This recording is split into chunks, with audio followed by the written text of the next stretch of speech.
Hey Hylians! The Legend of Zelda series has a lot of games, and naturally some of those games would be overlooked, as bigger games in the series would take the spotlight. It's not that these smaller games are bad, far from it. It's just that they seem to be the ones less talked about, as people would much rather bring up games like Twilight Princess, Breath of the Wild and Ocarina of Time. But I feel that some of these games should be brought back for a second go, and that's when we get to the topic of today's video. You've already seen the title of the video, so let's talk about why I think Four Swords Adventures would be perfect for the Nintendo Switch.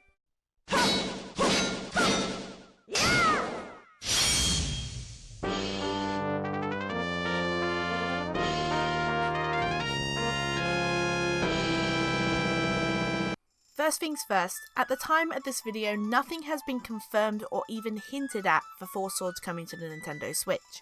And this is just a discussion talking about why I think this game should be brought to the Switch and why I think it would be perfect for it. So when it comes to Zelda games, Four Swords Adventures is a pretty unique game, being mainly a multiplayer game. Yes, we have had other multiplayer Zeldas before like Triforce Heroes and small multiplayer modes in games like Phantom Hourglass, but Four Swords Adventures definitely feels the most solid and in my eyes is the best multiplayer Zelda and best way for the series to have gone about using multiplayer. Now, the game isn't all multiplayer though, as you can play the story in single player mode, and this was done actually really well, by mapping different formations for the links to stand in to different buttons and being able to leave and swap between each of the links when needed. And I also think it was really good that nothing was really changed between playing in single player or multiplayer, as in some games they will tweak or change certain things to make it fit better for the single player or multiplayer campaigns. But while the multiplayer was good in the way it worked with gameplay, it was still a little strange with how it was done for us to actually play. The game came out in 2004, and at this time online games were still not really seen as much on consoles. So if a game had multiplayer, it was most likely going to be local play. Get a group together, sit around the same TV with your GameCube controllers and play a game. Well, it would have been like that if Nintendo didn't do a very Nintendo thing. You see, instead of each person using a GameCube controller to play as their Link, you would have to use a Game Boy Advance. This meant that if you wanted to play the game with friends, you would of course need 4 Game Boys and 4 link cables just to play the game with 4 people as intended. The Game Boys would work as a kind of second screen, like an early Nintendo DS or Wii U. Certain places you would enter, like small caves and houses, instead of showing up on the TV, would show for the player on the Game Boy. This was actually a really cool idea and made it easier for players to explore, not needing to be connected to the whole group the entire time and not crowding the TV screen with 4 different players' perspectives. But still, many people may not have had all the Game Boys or link cables needed, and along with that, as this was all local play, you would need 3 people to physically come over to your house and play this game with you, which some people may not have been able to have. So while this was a pretty interesting and definitely very Nintendo thing to do, it didn't really work for a lot of people who just couldn't afford all the stuff needed to play or didn't have people to play the game with. Bringing the game to the Switch and having both online and local multiplayer would bring this game to so many new people who have not been able to play the game with other people before and experience just how fun this game is to play with friends.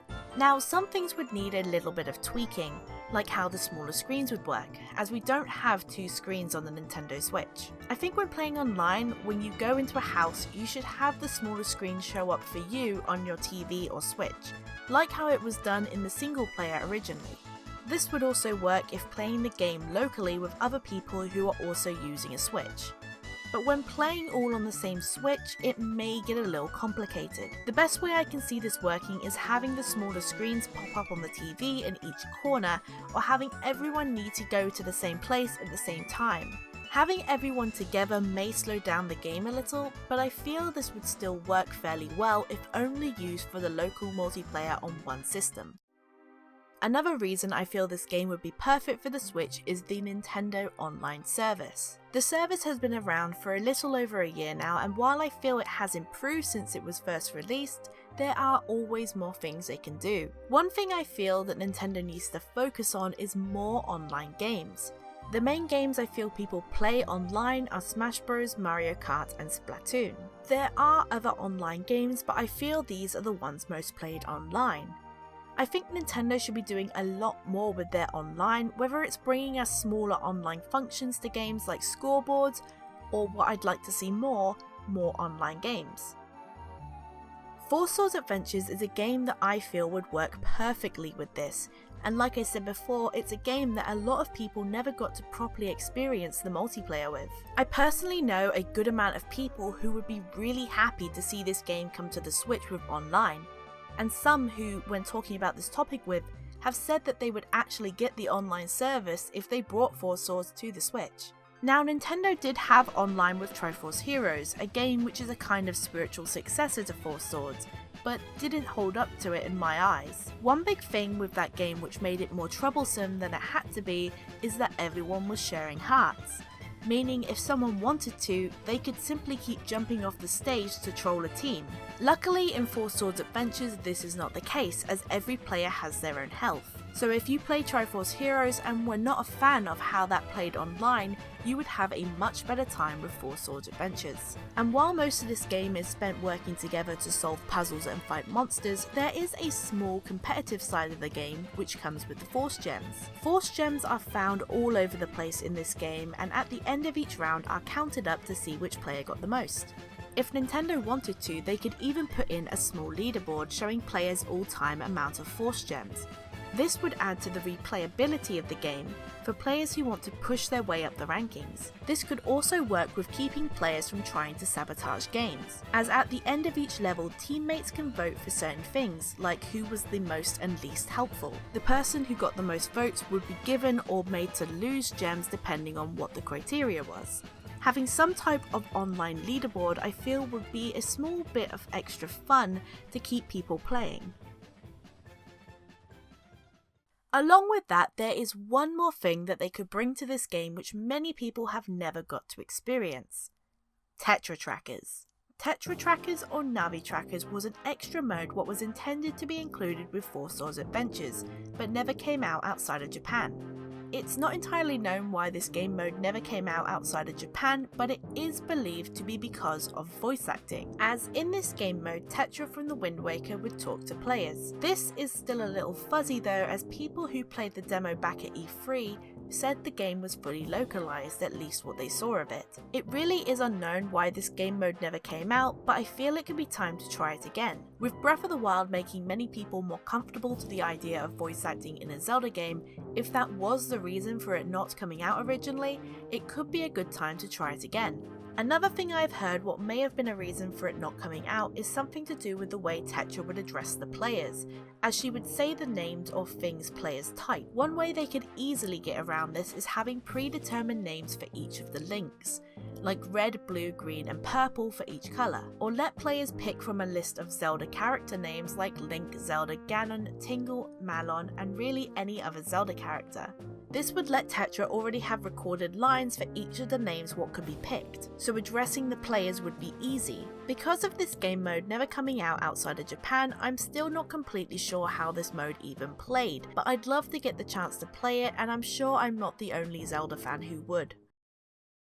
The Legend of Zelda Four Swords Adventures is not just a brilliantly done multiplayer game, but it's a brilliantly done Zelda game. While it is structured more like a Mario game, having us go through levels, making the world smaller and more straightforward let the developers work on more puzzles and combat. This game also looks beautiful. It blends the look of A Link to the Past with sprites based more off Wind Waker's toon art style. Along with the lovely look of the game, its soundtrack is also really good, taking a lot of classic songs from past Zelda games and reworking them and remixing them for this game. Village of the Blue Maiden and Realm of the Heavens being two of my favourites. And the little changes from the originals bring a lot of character to these themes which fit a lot with the feeling of this game.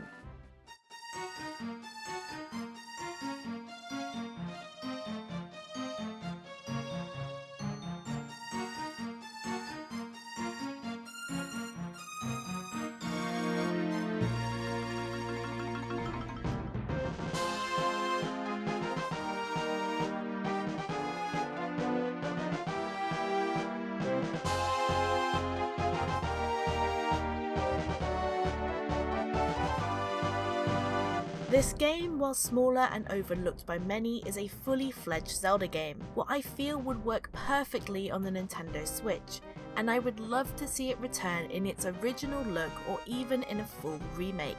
But what do you think? Would you like to see Four Swords Adventures come to the Switch, and if you did, would it persuade you into getting the online service if you haven't already? Along with that, what other Zelda games would you like to see come to the Switch what haven't already been brought over? I plan on maybe making some more videos on Zelda games I would like to come to the Switch at some point, as there are a lot, and I don't think that surprises anyone. This has been something that I've talked a lot about with friends and on Twitter for ages now, and I thought it was about time that I got all my thoughts out on why I think this game needs to be brought back in a video. So if you enjoyed this video, why not give it a like, and if you want more Zelda content, why not subscribe? Thank you all again for watching, and I will see you all in the next video. Bye!